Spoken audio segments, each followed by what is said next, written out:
Bonjour à toutes et à tous, c'est Stéphane pour la chaîne Foilier. Je vous remercie de me retrouver chez moi et donc chez vous. On va parler du dernier jour, du dernier jour d'audience à ce jour qui a eu lieu hier, le 26 septembre, à Mazan, pour pouvoir enfin aborder un point qu'on n'avait pas pu aborder jusque-là, puisqu'on s'était concentré sur d'autres aspects de cette affaire, qui est probablement l'une des choses qui va être les plus intéressantes à analyser. Vous savez, sur cette chaîne, il existe une playlist. Si jamais elle vous intéresse, n'hésitez pas à aller la voir. Cette playlist s'appelle Accusé de VSS, il se défend.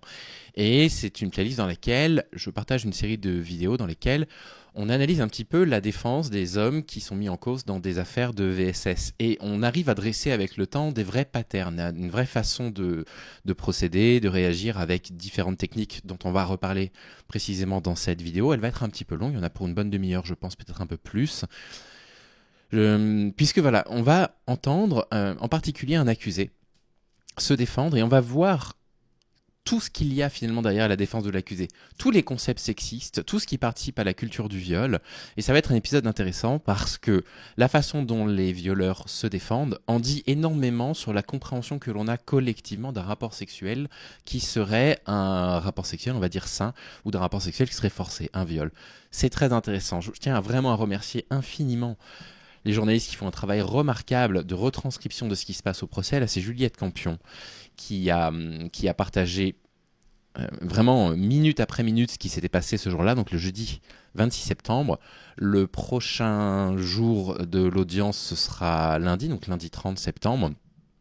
Et là, voilà, on entend un petit peu les accusés. Vous allez voir que c'est très intéressant. Donc déjà, elle dresse le portrait des personnes qui viennent suivre le procès. Et ensuite, on va aller très rapidement sur le début. On entend donc Fabien S, 39 ans, qui est donc mis en cause dans cette affaire-là parce qu'il a été filmé en train de violer Gisèle Pellicot, parce qu'il a reconnu les faits, parce qu'il a été reconnu. Donc voilà la raison de sa présence. Et donc au départ, on voit ce qu'on appelle le storytelling. Le storytelling, c'est la personne qui, au lieu de parler des faits, est en train d'expliquer combien il a eu un passé difficile, qu'il est passé par plusieurs DAS, qu'il a fait de la rue, qu'il a eu un enfant, qu'il n'a pas pu voir sa fille, etc. Et ça, donc, ça, ce qu'on appelle le storytelling, c'est pas un hasard. Ça n'arrive pas ici par hasard. C'est un truc que vous allez retrouver dans toutes les défenses des personnes qui sont accusées d'agression sexuelle ou de viol, systématiquement, et on parlera de Nicolas Bedos dans très peu de temps, puisque son procès a eu lieu hier également. Le 26 septembre, me semble-t-il, qu'il a été retranscrit dans ses moindres détails, et c'est très intéressant parce qu'il utilise aussi du storytelling. L'objectif du storytelling, c'est de dresser un discours, une histoire qui n'est pas en rapport directement avec les faits, mais qui va positionner la personne, le prévenu, la personne qui est accusée d'agression sexuelle ou de viol, dans une position de faiblesse. Donc elle va raconter son histoire. L'objectif est de faire en sorte de créer une sorte d'empathie envers la personne qui est accusée. C'est ça l'objectif. Les personnes qui font du storytelling pour qu'on crée de l'empathie. Ils savent très bien qu'on va commencer à parler de choses absolument ignobles, de leur attitude, on va parler des faits, on va expliquer ce que cette personne a fait. Trigger warning, on va décrire des faits d'agression sexuelle, c'est très graphique dans la façon dont c'est décrit. Il impose une fellation à Gisèle Pellicot, entre autres. Il y a un rapport sexuel évidemment non consenti, donc un viol sur la table de la salle à manger. Il sait très bien qu'on va en arriver à là. Et donc, il sait très bien que s'il n'y a que ça qui va rester de lui dans la tête des juges, il est perdu d'avance. Et donc, il a besoin de créer une forme d'empathie pour lui. C'est évidemment quelque chose qui est proposé par les avocats. Ce sont les avocats qui recommandent cette ligne de défense, bien entendu. On commence par raconter à quel point votre vie a été difficile. Cet argument est un argument qui n'a pas de valeur pour deux raisons. La première de ces raisons, c'est que on est tous et toutes, à des degrés différents, des personnes qui ont subi des blessures. On a eu des blessures à l'enfance, on a eu des blessures à l'adolescence. Personne n'a eu une vie idéale. Tout le monde a rencontré des difficultés dans sa vie. Il y a très peu de personnes qui n'aient jamais eu de moments d'addiction à quoi que ce soit. On a tous dans notre moment un peu trop bu, que ce soit à l'adolescence, à l'âge adulte, ou trop fumé, ou consommé éventuellement de la drogue. On a tous connu des épisodes de violence verbale ou physique, ou psychologique. Tout le monde a connu ça. Ça ne fait pas une spécificité des agresseurs sexuels. C'est quelque chose qui est partagé par énormément de personnes et c'est ce qui fait que l'empathie existe entre nous. L'empathie existe entre nous et le respect mutuel existe entre nous parce qu'on est tout à fait au courant que quand on communique avec quelqu'un avec qui on a un désaccord par exemple, on communique avec une personne qui probablement a souffert. On communique probablement avec une personne qui, au moment au moment où on est en train de communiquer avec elle, est en train de se battre pour quelque chose, pour aller mieux, pour aller de l'avant, etc. Toutes les personnes qu'on croit sont dans cette situation. Et la deuxième raison pour laquelle ça n'est pas un bon argument, c'est que ça n'a rien à voir avec les faits qui sont reprochés. Le fait d'avoir eu des difficultés à l'enfance, d'avoir connu des situations de violence, n'a rien à voir avec le fait que vous considériez que le mari peut donner le consentement à la place d'une femme. Ça, ce qui vous permet de penser comme ça, soit c'est parce que vous avez des traits psychiatriques, des traits de sociopathie par exemple, des traits même de psychopathie parfois, avec des caractéristiques qui font que vivre en société c'est compliqué parce que vous êtes une personne dangereuse pour la société. Et la deuxième chose qui fait que certaines personnes considèrent que le consentement du mari peut suffire à violer une femme, c'est la culture du viol. C'est ça qui fait qu'on aboutit finalement à de tels chiffres, des chiffres complètement fous comme ça, plus de 200 000 agressions sexuelles ou viols par an. Les chiffres sont probablement plus importants que ça. Il y en a 100 000 déclarés à la police. On pense qu'il y en a qu'un sur 10 qui sont déclarés à la police, donc peut-être qu'il y a 300, 400 000 agressions sexuelles ou viols par an. Ce qui permet d'agresser sexuellement, c'est ça. La culture du viol est évidemment notre suspect numéro 1. Et donc voilà, cet argument du storytelling est un truc qui doit finir un jour par disparaître des tribunaux, ça va, on n'a pas besoin. Sauf si c'est évidemment directement relié à l'histoire. C'est-à-dire que vous êtes accusé, je ne sais pas, d'avoir assassiné, je sais pas, votre père par exemple, et on apprend que dans votre passé, votre père vous a fait subir des faits de pédocriminalité, c'est évidemment important de le comprendre. C'est évidemment important de le comprendre parce que pour le coup, la personne qui vous a causé du tort est la personne qui va être victime d'un de vos actes. Mais dans toutes les autres situations, l'argument devrait être parfaitement irrecevable. C'est le storytelling. Une fois qu'il a partagé un petit peu sa vie, le président égrène la très longue liste de ses condamnations pour des faits jugés entre 2006 et 2023. Des vols avec violence, port d'armes, vols en réunion, violence sur conjoint, détention, transport de stupéfiants. On lui demande comment il envisage l'avenir, il explique qu'il veut soigner mais que les soins n'avaient rien donné jusque-là. Il a quand même été condamné pour agression sexuelle imposée à un mineur de 15 ans. Et là il explique, plutôt que d'assumer les faits, il dit « J'étais dans une famille d'accueil, le mec abusait de moi, les éducateurs ne m'écoutaient pas car j'étais turbulent, donc je me suis exhibitionné devant sa fille pour qu'elle porte plainte et qu'on m'enlève de cette famille d'accueil. » Voilà, vous voyez, il n'y a pas de lien direct. C'est-à-dire que si la personne l'a agressé sexuellement, le fait de s'en prendre à sa fille, c'est pas quelque chose normalement qu'une personne normale ferait. Si vous êtes dans une situation, je vais prendre le cas que j'ai connu, vous subissez du harcèlement au travail par une personne, c'est tout à fait normal. Pour pouvoir décompresser, d'avoir des pensées cathartiques parfois même de violence envers cette personne, de dire le jour où je vais me venger, je vais vraiment me venger pour de bon. Mais par contre, si vous êtes dans le passage à l'acte, déjà il y a un problème parce que on ne peut pas reproduire de la violence sur une personne, à moins évidemment d'être dans une situation de légitime défense qui nécessite de se défendre, mais on s'en prend pas à ses enfants ou à sa fille. On ne fait pas ça, il n'y a pas de lien direct, cette explication devrait être contredite au tribunal. Vous êtes à 3-4 joints par jour, donc ça on s'en fiche un petit peu, ils ont consulté son dossier, votre sœur a été violée par votre frère, c'est ce qu'il demande, il dit oui, elle a été incarcérée aussi, oui, parce que son mari maltraitait ses enfants, elle ne l'a pas dénoncé. Là encore c'est une forme de storytelling, on est désolé que sa sœur ait vécu ça, mais ça ne justifie pas le fait qu'il ait violé une femme qui était inconsciente. On arrive au fait qui remonte à 2018. Fabien S est donc poursuivi pour viol aggravé sur Gisèle Pellicot. Il assure que c'est Dominique Pellicot qui l'a contacté sur le site Coco. Il dit avoir reçu plusieurs photos de Gisèle Pellicot dénudée avant de se rendre sur place. Le premier problème, c'est qu'on le voit bien, le profil était tenu par Dominique Pellicot. Il le dit, c'est bien Dominique Pellicot qui l'a consulté. Il lui envoie des photos de sa femme. Vous devez tilter, les mecs. Vous devez tilter. Je ne vais pas faire de critiques sur les différentes pratiques sexuelles, d'accord ? Je ne vais pas apporter de jugement de valeur morale pour moi. À titre personnel, je suis tout à fait opposé aux relations polyamoureuses, aux relations BDSM, aux relations d'échangistes, quelque chose qui ne me convient pas pour des raisons qui sont personnelles, mais aussi des raisons militantes. J'ai aussi des arguments militants, antisexistes, pour pouvoir affirmer ça. Mais même si vous êtes dans ce type de relation, que tout est parfaitement consenti, si vous recevez des photos dénudées d'une femme qui ne viennent pas de cette femme, mais qui viennent de son conjoint, mais par pitié, contactez cette femme, elle est peut-être potentiellement en danger. Vous n'avez pas le droit... Enfin, vous rendez compte, ça n'est pas elle qui a envoyé les photos, c'est son conjoint. Et donc là, déjà, n'importe quelle personne normale devrait se dire « Mais c'est quoi ce bordel ? Pourquoi c'est lui qui envoie des photos de sa femme ?» Il dit « Je reconnais les faits, mais je ne suis pas allé là-bas pour la violer. » On lui demande s'il avait des préservatifs ou s'il a fait un test HIV. Il répond non. Il arrive au domicile, là ça devient graphique, un trigger warning. Il voit Gisèle Pellicot allongée sur une table, nue. Il commence par se déshabiller, il lui impose une fellation alors qu'elle est inconsciente. Et on lui dit, elle ne réagit pas, vous ne vous posez pas de questions. Et il répond, non, j'étais dans l'ambiance, j'ai pensé qu'elle était endormie, je pensais qu'elle allait se réveiller. Et ça, c'est très intéressant. Là, on est vraiment sur le cœur de la culture du viol. On est en plein cœur. C'est-à-dire que cet argument est un argument probablement donné de bonne foi par cet homme. C'est-à-dire qu'il croit que son argument a une valeur. Ce qui est très intéressant dans ce qu'il est en train de dire, c'est que la culture du viol, c'est un ensemble, vous savez, de concepts, de préceptes qui font qu'on a tendance à minimiser les faits d'agression sexuelle, et la culture du viol, elle est appuyée et validée par tout un système juridique, policier, tout ce que vous voulez, qui vont en plus de ça protéger les agresseurs. Et là, ce qu'on est en train de comprendre, qui est le cœur de la culture du viol, ce qu'il dit, c'est qu'il était excité, il était dans l'ambiance. Le désir sexuel masculin est présenté comme étant prioritaire sur le désir sexuel féminin. C'est-à-dire que si l'homme a envie d'avoir un rapport sexuel, alors l'homme doit avoir un rapport sexuel. Le sexe est quelque chose qui leur est dû. C'est central dans la culture du viol. C'est un point caractéristique de la culture du viol qu'il faut bien comprendre. La sexualité masculine est mise en avant. C'est la sexualité masculine qui est nécessaire. Il faut combler la sexualité masculine. Et c'est comme ça qu'on se retrouve avec des arguments qui sont des arguments complètement faux, dont on sait qu'ils sont faux, en disant il faut absolument que les hommes aient leur désir sexuel comblés parce que sinon ils deviennent violents.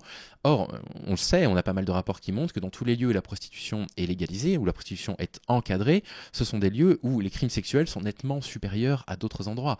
On sait également que la majorité des personnes qui agressent sexuellement, il y a pas mal d'études qui ont été faites dans les cours de justice, n'ont pas agressé parce qu'ils avaient très envie, ils ont agressé parce qu'ils ont envie de nuire. C'est quelque chose qui ressort de leur témoignage, de ces violeurs.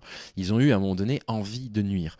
Et donc, on est en plein cœur de la question de la culture du viol. Les hommes veulent du sexe, donc les hommes ont du sexe. Et c'est un truc qu'il faut qu'on déconstruise de façon très virulente. C'est aussi pour ça que lorsque j'entends les théories de misère sexuelle, moi je ne suis pas en train de vous dire que ça n'existe pas, la misère sexuelle. Je ne veux pas vous dire ça parce que je n'ai pas assez d'éléments pour pouvoir affirmer une telle chose. Mais ce que je veux vous dire, c'est que l'argument de la misère sexuelle est un argument dangereux. C'est un argument de culture du viol. Pourquoi c'est un argument de culture du viol ? Parce que justement, ça met sur la table le fait que le désir sexuel masculin est fondamental et prépondérant en société devant le discours, les désirs féminins, bien évidemment. C'est ça ce que ça signifie. Donc il faut être très prudent avec ça. Et on lui dit, mais du coup, vous vous posez pas de questions. Donc il répond, j'étais dans l'ambiance. C'était la première fois que vous avez des rapports avec une partenaire amorphe comme ça, l'interroge le président. Il dit, c'était la première fois. Bon, qu'est-ce que la parole a comme valeur, L'accusé dit avoir eu des rapports sexuels avec des partenaires endormis qui leur avaient donné leur consentement auparavant. Donc là, il y a quelque chose de très intéressant. Deux choses. Premièrement, le consentement, c'est l'arme du violeur. Le consentement ne peut pas définir une relation sexuelle saine pour plusieurs raisons. La première de ces raisons-là, c'est que lorsqu'il y a une confrontation entre une victime et un violeur, eh bien c'est à la victime de prouver qu'elle n'a pas consenti. Le consentement est un retournement de la charge accusatoire. C'est à la victime de pouvoir dire mais si vous n'avez pas consenti, comment vous l'avez fait ? Alors que si on partait du principe de la définition que pour avoir un rapport sexuel qui ne soit pas une agression sexuelle, il faut un désir mutuel, d'un seul coup la charge de la preuve incombe à l'accusé. Qu'est-ce que vous aviez comme information qui vous prouvait qu'il y avait bien un désir mutuel ? Donc la notion de consentement n'est pas bonne. Et la deuxième des choses, c'est que le désir mutuel, si on part du principe qu'il faut un désir mutuel pour un rapport sexuel qui ne soit pas un rapport sexuel violent, ne peut pas être exprimé en situation de sommeil, même si la personne a donné son consentement en disant oui, la nuit tu peux me faire ce que tu veux. À partir du moment où la personne dort, il n'est plus possible pour elle, du coup, d'exprimer un désir et de retirer éventuellement son consentement et de dire en fait là je n'en ai plus envie. Cet argument, elle m'avait donné leur consentement, n'est pas bon. Si on reste sur la notion de consentement juridiquement, il faudrait deux choses. Il faudrait premièrement que le consentement, la charge de l'accord du consentement incombe à l'accusé et non pas à la victime. Et la deuxième des choses, c'est qu'il faut bien rappeler qu'un consentement n'est valable qu'à partir du moment où il est donné dans des circonstances dans lesquelles il est possible de le retirer. Vous pouvez tout à fait commencer à avoir ce qu'on appelle très vulgairement, je n'aime pas ça, cette expression des préliminaires, pour moi c'est un rapport sexuel, des préliminaires. Donc je sais pas, vous vous faites plaisir avec vos mains mutuellement et la personne ne veut plus de pénétration et veut que les préliminaires entre guillemets s'arrêtent. Eh bien ça s'arrête. On ne consent pas à l'avance. Il y avait un très bon court-métrage que vous connaissez peut-être, qui disait comparer le consentement à vouloir une tasse de thé. Il y a des personnes qui peuvent tout à fait vous dire j'aimerais bien que vous me fassiez une tasse de thé, et puis vous lui apportez le thé, puis finalement il dit non, en fait je suis désolé, j'ai pas spécialement envie du thé finalement. Qu'est-ce qu'on fait ? On force à boire le thé ? Si on ramène ça au rapport sexuel, ça paraît plus évident. La personne vous dit qu'elle en a envie, au final elle n'en a pas envie, on fait quoi ? On la force parce qu'elle a dit oui mais tu avais envie tout à l'heure donc tu vas avoir envie maintenant, donc le président va insister. Ce qui ne s'est pas arrêté en voyant que la victime ne réagissait pas et il dit j'étais trop dans le mouvement pour m'apercevoir de ça, donc vous voyez son désir était plus important que le fait que sa victime soit potentiellement en danger. La question du consentement avait pu se poser sur certaines pratiques avec d'autres compagnes, demande le président, oui si elle ne voulait pas je ne le faisais pas sur Fabien S. Qu'est-ce qu'on peut accorder comme valeur à ça ? Il a été accusé. On l'a vu, il a été accusé d'agression sexuelle sur mineur, il a violé une femme qui était endormie. Quel crédit on peut apporter à cette phrase-là ? Pouvez-vous admettre qu'un époux ne peut pas par procuration donner son consentement ? Je l'ai admis, affirme Fabien S. Il a fini par l'admettre. Et là, on est en plein cœur de la culture du viol également. Les femmes appartiennent à leur conjoint. Je vais vous donner des exemples qui vont vous marquer. La femme, dans la tête des gens, appartient à son conjoint. Je pense que les femmes vont converger vers cet avis dans les commentaires. Quand il y a des mecs un peu relous qui abordent des femmes dans la rue, quelle est la phrase qu'elles vont finir par sortir pour que le mec la lâche? C'est j'ai un copain. Et parfois, les mecs abandonnent à ce moment-là. Et ça veut dire quoi? Ça veut dire qu'en fait, l'argument je n'ai pas envie d'être dérangé dans la rue n'est pas un argument valable pour eux. Mais l'argument j'ai un copain, sous-entendu dans leur tête, elle appartient déjà à un homme, est un argument suffisant. Dans la tête des hommes, c'est la base aussi de la culture du viol, la femme lui appartient. Et donc, le consentement du mari peut suffire dans l'instant, c'est ce qu'il s'est dit. Après tout, c'est sa femme, donc s'il me dit d'accord, c'est que c'est d'accord, c'est lui qui peut décider pour elle. Il y a une notion d'appartenance du corps des femmes aux hommes. Et cette notion-là est une notion de culture du viol sur laquelle il faut qu'on travaille et qu'on déconstruise collectivement. On a besoin des mecs là-dessus. Vous admettez qu'une personne inconsciente n'est pas en mesure de consentir, il dit « je l'admets ». Il soutient que Dominique Pellicot lui a envoyé des photos de son épouse dénudée. Est-ce qu'on voyait son visage, demande l'assesseur. Oui, bien sûr, on la voyait à la piscine dans la salle de bain. Il affirme être resté sur place entre 10 minutes et un quart d'heure. Bon, au final, il avait dit 1 heure et il se reprend, on se fiche un petit peu de ça. Moi, les plans où la femme dort, c'est ce qu'il dit, ça ne m'intéresse pas du tout. J'aime entendre la femme crier. Mais vous continuez, souligne un assesseur. Dans l'excitation du truc, oui. Et donc, vous voyez, là, il y a évidemment une contradiction dans son discours. Là, je pense que l'avocat n'est pas content. C'est-à-dire qu'il dit, ça ne m'intéresse pas si la femme dort. Ouais, mais là, elle dormait. Ouais, mais là, j'étais excité. En fait, ça t'intéresse que la femme dorme. Et on voit que, malgré le fait qu'on est face à un témoin qui reconnaît les faits, on est face à un prévenu, qui reconnaît les faits, qui va être condamné, qui reconnaît les faits, eh bien, en fait, il n'arrive toujours pas à admettre qu'il est un violeur. Il n'arrive toujours pas à reconnaître ça. C'est quand même un désastre. Et ça en dit long, en fait, sur le fait que... on reviendra sur ce qu'a dit Nicolas Bedos. Quand Nicolas Bedos dit « Oui, j'ai eu des comportements lourds, oui, je lui ai peut-être touché le sexe en soirée, mais moi, je ne suis pas un mec sexiste. » En fait, par quoi on peut vous définir autrement que par vos actions? Et donc, vous voyez, il n'a toujours pas fait ce travail-là sur lui. Il n'est toujours pas en accord avec lui-même. Donc, il a reconnu les faits, certes, mais en fait, il n'a toujours pas accepté ce qu'il était, à savoir un violeur. La partie civile pose ses questions. J'ai l'impression que vous faites les choses sans réfléchir. Il dit oui. Et là, on lui dit qu'il avait bu de l'alcool. Il est impulsif. Il dit encore que c'était dans le feu de l'action. Il a écrit une lettre à la victime en prison en s'excusant d'avoir pu penser qu'elle était complice. Il réitère ses excuses en la regardant. Il dit « Je regrette ». Gisèle Pellicot baisse la tête. Il est incarcéré dans la prison du Pontet en attendant. En prison, il explique qu'il avait appris que Dominique Pellicot avait fumé sous ses jupes, il a appris qu'il avait organisé ça, etc. Enfin bref. On rappelle qu'il avait été accusé de Dominique Pellicot dans d'autres affaires. Dominique Pellicot, justement, lui, il donne sa version des faits et il dit que ce que dit Fabien est faux. Il dit « Moi, je ne l'ai pas forcé, il savait très bien ce qu'elle serait endormie à son insu par un somnifère. Il est complice dès le départ. C'est même lui qui est venu de me contacter, contrairement à ce qu'il a dit. Il était très empressé, à tel point qu'il voulait venir le jour même. » Stéphane Babonneau dit à Dominique Pellicot que sa cliente a été très choquée de cette mise en scène. Donc, grosso modo, il explique que la façon dont le viol s'est produit, Gisèle Pellicot trouve ça absolument ignoble. Et en fait, il explique qu'il l'a droguée pendant qu'elle dînait pour qu'elle soit affalée sur la table, penchée vers l'avant, et qu'ensuite il l'a mise au lit. Et du coup, c'est comme ça qu'il a fait violer sa femme sur la table de la salle à manger. C'est absolument ignoble. Il précise toujours, Dominique Pellicot, que Fabien semblait complètement indifférent lors des faits. Et il répond qu'il ne sait pas s'il lui a demandé de se calmer. L'avocat de Fabien demande à Dominique Pellicot s'il aurait invité son client en connaissant ses antécédents. Et là, vous allez voir, c'est absolument ignoble. On est face à Dominique Pellicot, le principal accusé, qui reconnaît les faits, qui s'est excusé 1 milliard de fois, qui va probablement être condamné très très fermement. Et on lui dit, si vous aviez su que ce type-là, il avait déjà eu des faits d'agression sexuelle avant, est-ce que vous l'auriez invité?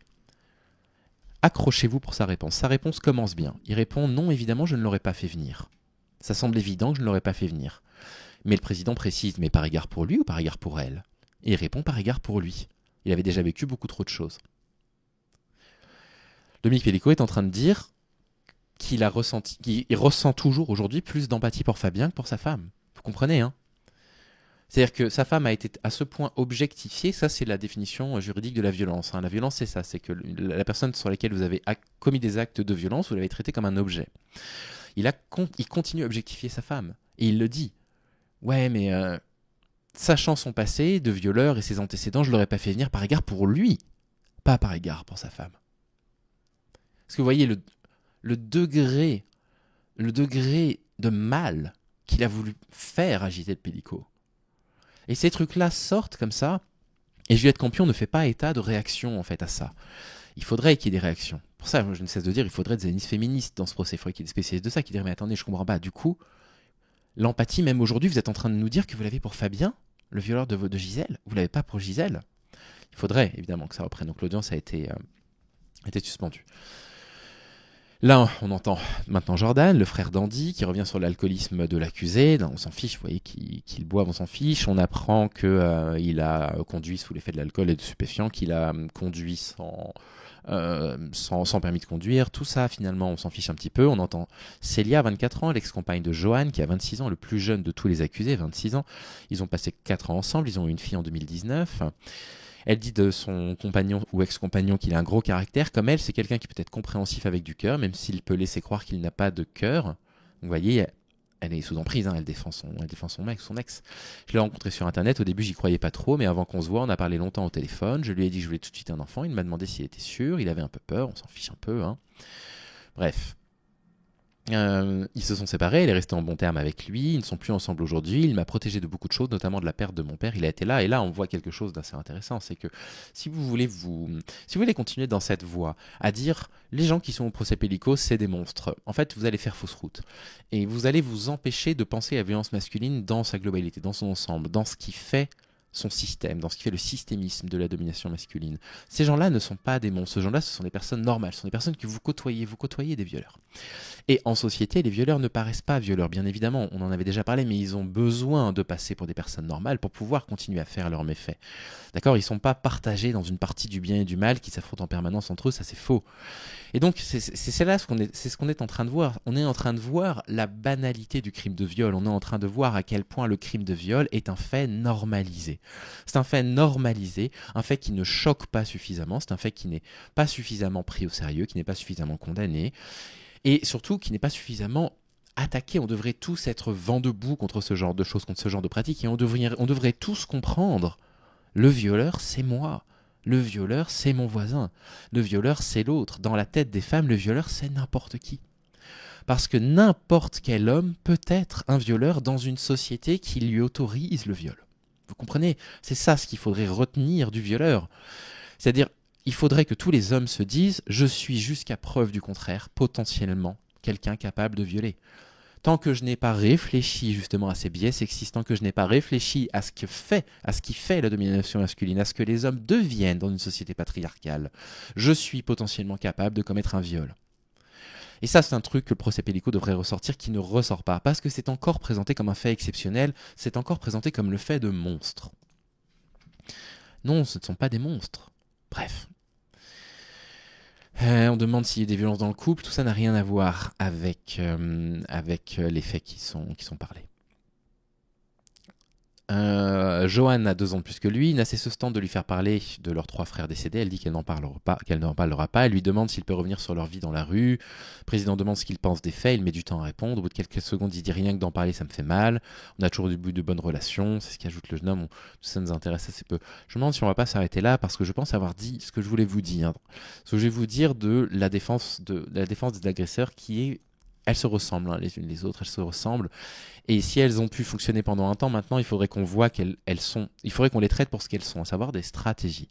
Ce sont des stratégies. C'est la stratégie de l'agresseur qui a été définie par le collectif féministe contre le viol. On peut peut-être se laisser là-dessus d'ailleurs. Le collectif féministe contre le viol qui parle de la stratégie de l'agresseur, on va la lire.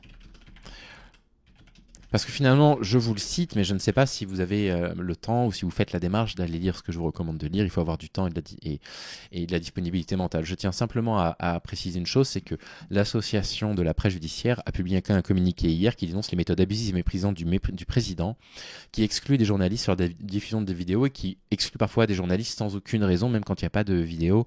Et c'est grave parce que Gisèle Pellico souhaite que le procès soit rendu public et le président, du coup, va contre son avis. La stratégie de l'agresseur. Donc là, j'aimerais la voir du collectif féministe contre le viol. Parfait. Donc, on va simplement lire. Alors, je n'ai pas le temps de retrouver précisément leur publication. Donc, on va lire celle qui a été partagée par le mouvement d'Uni. D'accord ? Donc, je suis sur un article là. Voilà, très bien. Donc là, on voit bien les 5 étapes de stratégie de l'agresseur. Premièrement, on isole la victime. On va à sa rencontre, on l'écoute et puis on lui explique qu'il faut rompre le contact avec ses amis, avec sa famille, etc. Ensuite, on finit par la dévaloriser petit à petit. Ah oui, non, pardon, excuse-moi. C'est que faire face à la tragédie de l'agresseur. Il isole la victime, donc on va à sa rencontre, on l'écoute. Mais la tragédie de l'agresseur, isoler la victime, ça passe par là. Ça passe par d'abord passer pour l'homme providentiel, qui va la rassurer, qui va lui expliquer que c'est lui qui est là pour elle, etc. Deuxièmement, il va y avoir une dévalorisation qui va passer d'abord par ce qu'on appelle du negging. Le negging, c'est une technique de manipulation qui va consister à dévaloriser la personne, mais à cacher ça comme un compliment. Ça va être, par exemple, pour qu'elle se sente mal dans sa peau, j'imagine que beaucoup de personnes te trouvent pas féminine parce que tu as les cheveux courts, mais moi j'aime bien. C'est ça du negging. Ça va participer à la dévalorisation. Et petit à petit, la dévalorisation va être de plus en plus directe, de plus en plus frontale. Tu es bonne à rien, je suis pas le seul à le penser, etc. Troisièmement, on va retourner la culpabilité, c'est le darvo. On renie notre responsabilité. On accuse la personne de certaines choses et puis on renverse la position. C'est moi la victime dans l'histoire. Quatrièmement, on va terroriser la victime, on va lui faire peur. Si jamais tu parles, tu vas faire exploser la famille, personne ne va jamais te croire, je pourrais te blesser, etc. Et ensuite, il va assurer son impunité en allant chercher du soutien. C'est ça la stratégie de l'agresseur. On essaiera de retrouver l'article qui féminise contre le viol que j'ai déjà lu, bien sûr, sur la chaîne à plusieurs reprises, mais c'est toujours une bonne chose de garder ça en tête. Donc voilà, méfiez-vous de la façon dont les hommes se défendent. Analyser les défenses des hommes dans ce procès est très intéressant parce que ça met à jour ce qui dysfonctionne dans une société patriarcale dominée par les hommes, dans laquelle la violence masculine est une norme pour pouvoir maintenir les statuts sociaux, pour pouvoir maintenir le statut privilégié des hommes par rapport aux femmes. Voilà ce que je voulais vous dire sur cet épisode. Merci Juliette Campion, merci à vous d'accepter de nous faire ces comptes rendus qui sont aussi importants. On va les mettre de côté, bien évidemment, on ne va pas les oublier. Témoignez votre soutien à Gisèle Pellico, aux victimes en général. Je vous souhaite en tout cas de prendre soin de vous, passez une excellente journée. On est aujourd'hui vendredi. Et je vais sortir la vidéo tout de suite. Donc passez un bon vendredi et un bon début de week-end. Je ne sais pas s'il y aura un épisode ce week-end. Je vais avoir un week-end un petit peu chargé. En attendant, je vous souhaite de prendre soin de vous et je vous dis à très vite. Au revoir les amis.